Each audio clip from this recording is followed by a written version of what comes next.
प्रश्न है व्यक्तित्व क्या होते हैं, व्यक्तित्व के विभिन्न प्रकार को बताएं। आप सभी से क्वेश्चन पूछेगा। मैं व्यक्तित्व के बारे में और व्यक्तित्व के प्रभावित करने वाले कारक जो होते हैं वो मैं पहले आप लोग को बता चुका हूँ। जो लोग वो वीडियो नहीं देखे हैं व्यक्तित्व के बारे में कि व्यक्तित्व पर्सनालिटी को कौन कौन से ऐसे फैक्टर्स हैं जो प्रभावित करते हैं, तो वो जाके ज़रूर देखिए चौथा वीडियो में। बाकी यहाँ पे जो अभी आप देखेंगे पर्सनालिटी क्या है और इसके डिफरेंट जो टाइप्स हैं उसको देखेंगे। एक क्वेश्चन मोस्ट VVI है इस बार के लिए, तो आप लोग इसको अच्छे से कंप्लीट कीजिएगा। ओके, चलिए हिंदी इंग्लिश दोनों में दिया गया है। पहले हम हिंदी में इसको समझ लेंगे, इसके बाद आपको लोग का नीचे इंग्लिश में दिया गया है। तो जो भी इंग्लिश के स्टूडेंट हैं इंग्लिश में नोट्स को बनाइएगा, समझने के लिए हिंदी में समझिए, इंग्लिश में समझिए, कोई दिक्कत नहीं है। चलिए देखते हैं पर्सनालिटी होता क्या है। साथियों, शब्द पर्सनालिटी व्यक्तित्व शब्द की उत्पत्ति लैटिन भाषा के पर्सोना शब्द से हुई है। सबसे पहले आपको ये जानना है कि जो पर्सनालिटी होती है यह पर्सनालिटी कहाँ से आया है। तो ये पर्सनालिटी जो शब्द है यह इसका उत्पत्ति लैटिन भाषा के पर्सोना शब्द से हुई है। पर्सोना से ही पर्सनालिटी बना है। ओके, जिसका तात्पर्य है विशेष गुण को धारण करने वाला आवरण या मुखौटा से है। सीधा समझिए, पर्सोना शब्द का मतलब होता है, अर्थ होता है कि एक विशेष गुण को धारण करने वाला मुखौटा या आवरण। और व्यक्ति भी किसी व्यक्ति के मुखौटा या आवरण ही होता है जो व्यक्ति के विशेष गुण को बताता है। ठीक है, वही व्यक्तित्व होता है। जिस प्रकार किसी नाटक में किसी व्यक्ति को प्रदर्शित करता है इसलिए इसे व्यक्तित्व कहा जाता है। अब जिस भी व्यक्ति के अंदर जो भी गुण, जो भी कला, जो भी पहनावा ओढ़ावा स्टाइल है वो सब व्यक्ति के गुण को बताता है और वह गुण जो है उस व्यक्ति का व्यक्तित्व को दर्शाता है। ठीक है, जैसे आप लोग देखते होइएगा नाटक में जो भी व्यक्ति कोई जोकर का रोल लेता है, कोई डांसर का रोल लेता है, कोई विलेन का, कोई हीरो का रोल लेता है ना, तो ये सब क्या होता है, ये सब एक पर्सनालिटी होता है, ये सब एक चेहरा होता है जो उसके चीज़ों को, उसके गुणों को बताता है। अगर किसी में हीरो का गुण रहता है तो उसको हीरो का कैरेक्टर दिया जाता है, किसी का अगर विलेन का तरीका रहता है विलेन का रोल दिया जाता है। तो कहीं ना कहीं यह मुखौटा और यह आवरण की तरह होता है जो उसके स्टाइल, उसके गुणों को बताता है। कौन? व्यक्तित्व। समझ गए? जैसे आप समझिए आपके अंदर एक अच्छे लीडर बनने का गुण है। ठीक है, मीन्स क्या हुआ कि आपके अंदर का जो व्यक्तित्व है एक गुड पर्सनालिटी है जिससे आप एक अच्छे व्यक्तित्व का निर्माण आपके अंदर है कर सकते हैं, जिससे आप आगे लीडर का निर्माण कर सकते हैं। तो कुल मिलाकर व्यक्तित्व किसी व्यक्ति के वह गुण है जो उसके विशेषता को बताता है। ठीक है, और ये संपूर्ण गुण और विशेषता किसी व्यक्ति में व्यक्तित्व ही होता है। ठीक है, चलिए जिसके अंदर व्यक्ति का कैसे खाता है, कैसे पीता है, कैसे चलता है, कैसे बोलता है, ठीक है, क्या पहना है, कैसा शरीर का रचना है, स्ट्रक्चर है, ये सब जो है व्यक्ति को, व्यक्तित्व को ही दर्शाता है। ठीक है, लोग नहीं कहता है कि गुड पर्सनालिटी का व्यक्ति है, मीन्स इसके अंदर जो भी क्वालिटी है वो अच्छा है। ठीक है, तब जाके वह अच्छा पर्सनालिटी बनाया है। ठीक है, चलिए अब यहाँ पे देखिए व्यक्तित्व या पर्सोना शब्द सामान्यतः व्यक्ति के बाह्य गुणों को प्रदर्शित करता है। अब देखते होइएगा कि व्यक्ति के इंटरनली क्या चीज़ें हैं किसी को पता नहीं चल पाता है, लेकिन जो एक्सटर्नल व्यक्ति दिखाता है वही पर्सनालिटी होता है। अंदर से कोई व्यक्ति बहुत गलत रहेगा लेकिन बाहर से उसका जो मैनर होगा, जो उसका पर्सनालिटी होगा गुड होगा, उसमें कुट के गुण भरा होगा। जो इंटरनली कुछ और है और बाहर से वो कुछ और दिखा रहा है, तो जो बाहर से किसी व्यक्ति में दिखता है गुण वही उसका व्यक्तित्व होता है। ठीक है, चलिए व्यक्तित्व मनोदैहिक अवस्था का संगठन है। ठीक है, मतलब मन में जो क्रिया होती है उसका एक संगठन है। व्यक्तित्व जो है वातावरण के साथ अपूर्व समायोजन है। अपूर्व मतलब समझ रहे हैं ना कि वातावरण के बनाए जाने वाला समायोजन है।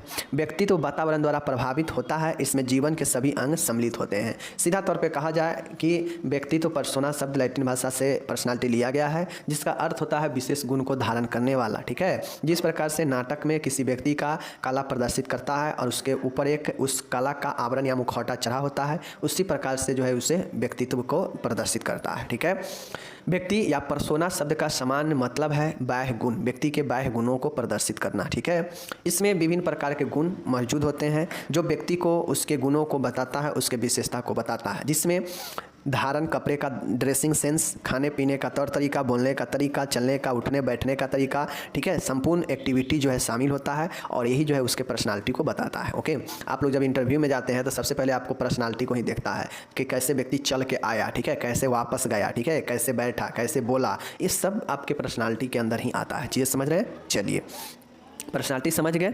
अब पर्सनालिटी के प्रकार टाइप्स देखेंगे। तो साथियों आपको सीधा मैं बता दूं, कुल 5 तरीक़ों से इसको वर्गीकृत किया गया है, 5 तरीक़ों से, जिसमें 4 जो है साइकोलॉजिस्ट या इसी को साइकेट्रिस्ट कहिए, ये 4 तरीक़ों से तो वैज्ञानिक का ही नाम है। 5वां जो तरीका है वह है आपका समान वर्गीकरण। ठीक है, चलिए देखते हैं। पहला है क्रेसमर्स का वर्गीकरण, क्रेसमर्स क्लासिफिकेशन। क्रेसमर्स के वर्गीकरण में क्या कहा गया देखिए, जर्मन मनोचिकित्सक मतलब जर्मन साइकेट्रिस्ट, ठीक है, ने व्यक्तित्व को निम्न मुख्य भागों में विभाजित किया। मतलब जो क्रेसमर्स थे यह जर्मन के मनोचिकित्सक थे, जिन्होंने निम्न तरीके से जो है क्या किया, अपने व्यक्तित्व को डिवाइड किया। तो पहला क्या हो गया, क्रेसमर। ठीक है, क्रेसमर। चलिए अब क्रेसमर ने 3 टाइप से व्यक्तित्व को विभाजित किया।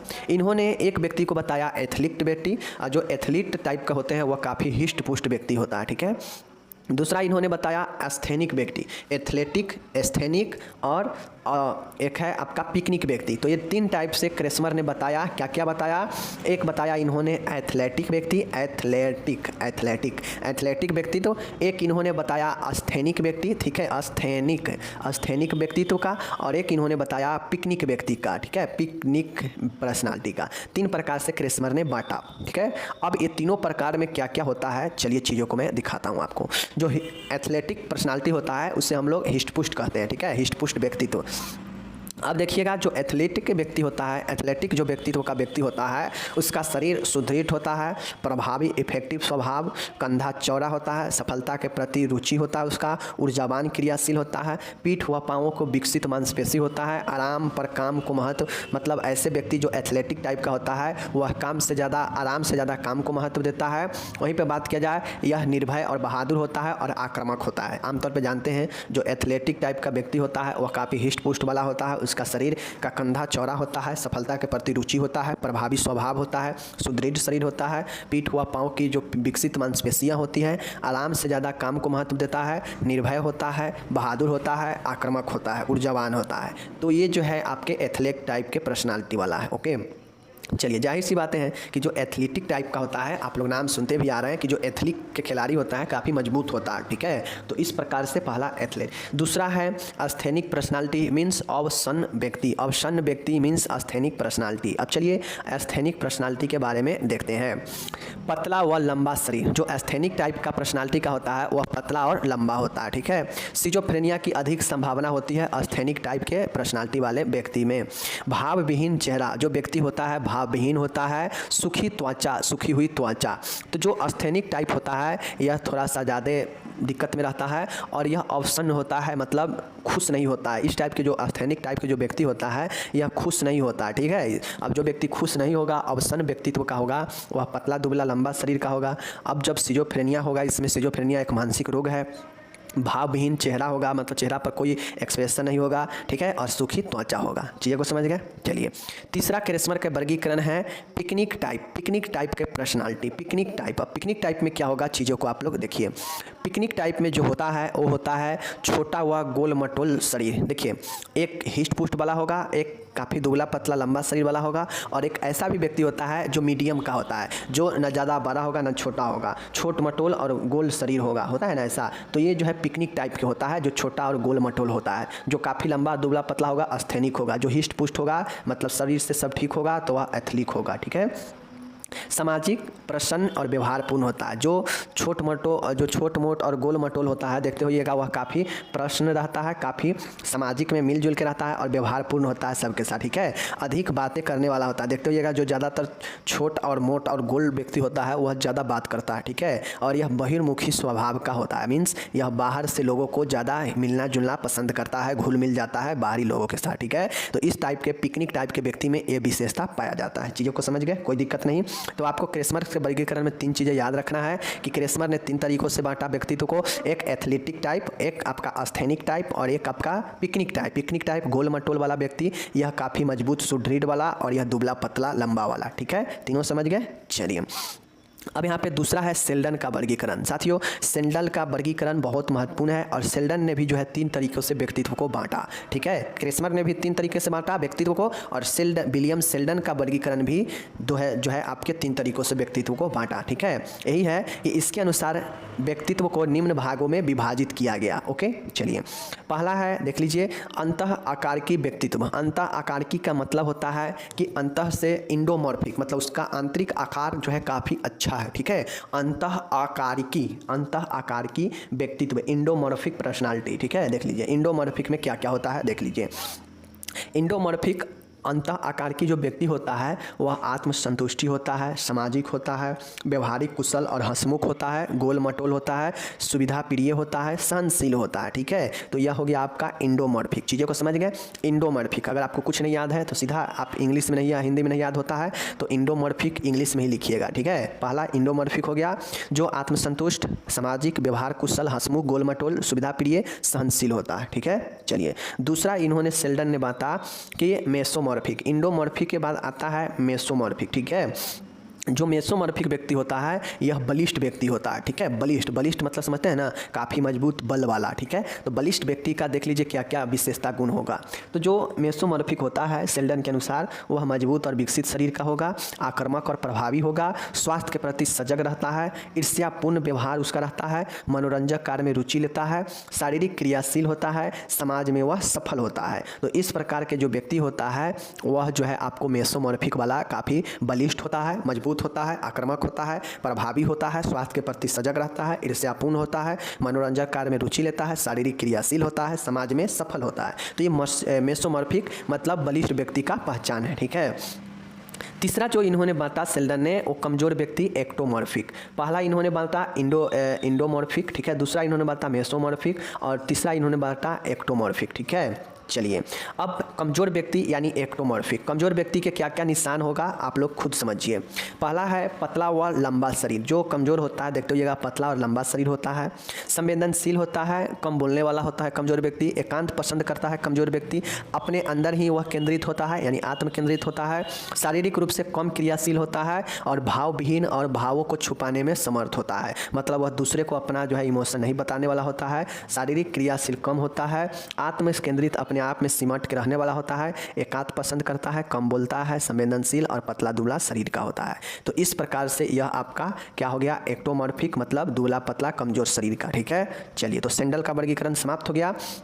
अब यहाँ पे हम देखेंगे हिपोक्रेटस का वर्गीकरण। ठीक है, अब हिपोक्रेटस का वर्गीकरण में देख लीजिए, इसके अनुसार व्यक्तित्व को निम्न भागों में विभाजित किया गया है। कौन कौन भागों में विभाजित किया गया है चलिए देखते हैं। पहला है मंद व्यक्तित्व मतलब फ्लेगमेटिक पर्सनालिटी। जो हिपोक्रेटस ने कहा कि भाई मेरे हम व्यक्ति को अलग अलग भागों में विभाजित करेंगे। ठीक है, तो मंद व्यक्ति के लिए इन्होंने बताया अंतर्मुखी। मंद व्यक्ति के लिए पहला जो हिपोक्रेटस ने बताया वह फ्लेगमेटिक पर्सनालिटी मतलब मंद व्यक्तित्व के। ठीक है, अब जो मंद व्यक्तित्व के होते हैं वह अंतर्मुखी होता है, समझ गए, सहनशील होता है, एकांत प्रिय होता है, तार्किक होता है, धीमे काम करने वाला और दुर्बल शरीर का होता है। तो ये जो है इन्होंने मंद व्यक्तित्व को बताया, कहा कि जो मंद व्यक्तित्व होते हैं फ्लेगमेटिक जो पर्सनालिटी के होते हैं वह अंतर्मुखी होंगे, सहनशील होंगे, एकांत पसंद करने वाले होंगे, तार्किक लॉजिकल होंगे, धीमे काम करने वाले होंगे और दुर्बल शरीर के होंगे। तो इन्होंने ये फ्लेगमेटिक को बताया। ठीक है, दूसरा इन्होंने बताया कि ऐसे भी व्यक्ति होते हैं जो मंद व्यक्तित्व के तो होते ही हैं, साथ ही कुछ ऐसे होते हैं जो आशावादी होते हैं, जो क्या होते हैं संगुइन पर्सनालिटी के होते हैं यानी आशावादी व्यक्तित्व के होते हैं। ठीक है, संगुइन पर्सनालिटी आशावादी व्यक्तित्व देख लीजिए। खुश व आनंद पूर्वक रहने वाला होता है। इस प्रकार के जो व्यक्तित्व होते हैं वह खुश और आनंद रहने वाला होता है। ठीक है, जो आशावादी होता है, जो आशा रखता हो किसी से, तो वह काफ़ी खुश और आनंद पूर्वक रहता है, बात सही है।